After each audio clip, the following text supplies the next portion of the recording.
I'll show you. I had the wall here initially, and so that was destroyed by the very high tides in 2005. And I built this quite some time back, over the years, and that was destroyed. So I rebuilt it, and this one was destroyed in 2005. Anote Tong is obsessed with the sea. He's the man in charge of a vanishing nation. The seas that have supported life here for 4,000 years are rising because of global climate change. It's Tong's job as president of his country to decide what to do. For quite some time I did not sleep because I had no solution to a problem that nobody has a solution to. What happens to us as a people in the future? Do we disappear as a culture? So these are the issues that keep me awake.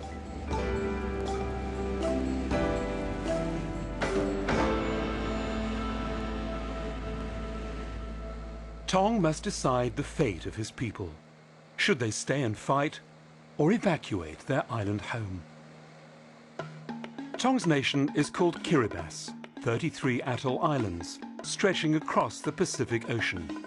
7 hours flight from Australia, 10 hours from the United States.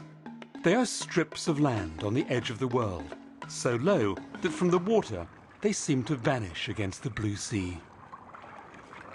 In Kiribati, it's very hard to see the next island.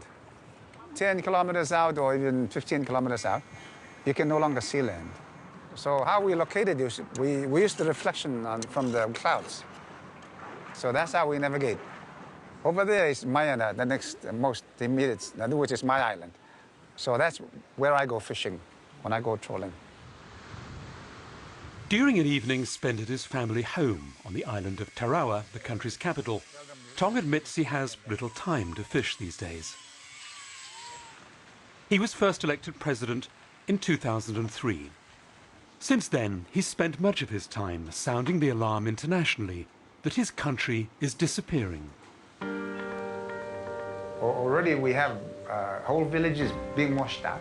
There is no running away from the reality that the sea is rising. There is no running away from that reality. We will be victims regardless of what happens. And we're just the ones on the front line now.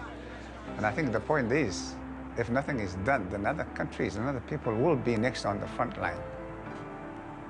When do we start to sacrifice our standards of living for the sake of the future of this planet?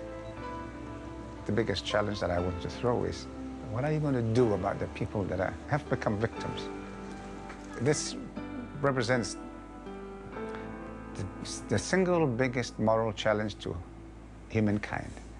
And if it doesn't respond to this, then there is no credibility to anything.